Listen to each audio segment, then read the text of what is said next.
Okay, with genetics, a lot of kids, if I go in and say, okay, we're doing genetics today, I need the pheno and genotype of a person, and I need you to read the letters that and see what they represent. The kids, they already start panicking. They like, I don't even know what phenotype mean, and geno and all this good stuff that goes on with biology and genetics.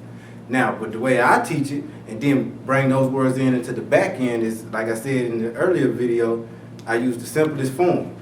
Okay, now, the way I start out teaching, I draw a box. Okay, I ask the kids, what is that? They say a box. Ooh, big deal.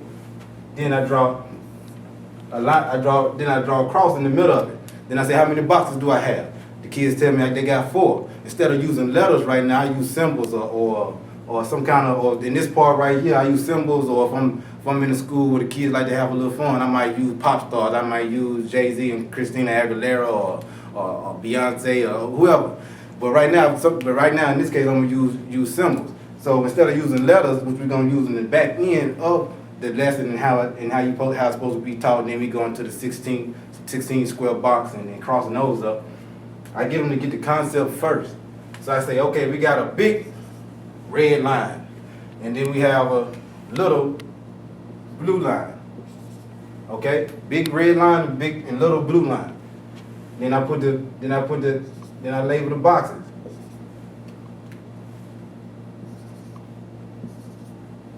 All right.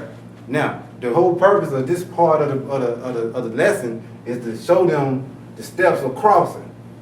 All right. So now I say, okay, we got box 1. So I label how many boxes we got. They say 4. And I say 1. It's okay. We got 1 box, 2 box, 3 box, 4 boxes right now. Okay. Then I say now we got to get these. It's a certain pattern that we use to get the right pattern into the box 1, 2, 3, and 4. So now I cross it up. Now I tell the kids, I go through it one time. Okay, we read the top and the side. So the top got a little blue line. So, and it got a big red line. So what I do is I tell them big go before little, which, latter ends, we're gonna put dominant and recessive into this once I get to the back end of this process. So I go big red line, little blue line for the first box. And then I stop and I say, hey students, do you understand how I got there? And they say yes. Big go before little in the first box, so we cross it. So we go here and here first. Then we go on to the second box. Then we got another big and little. Big, little. And I always tell them when I'm doing it, big go before little, even though we're reading it this way.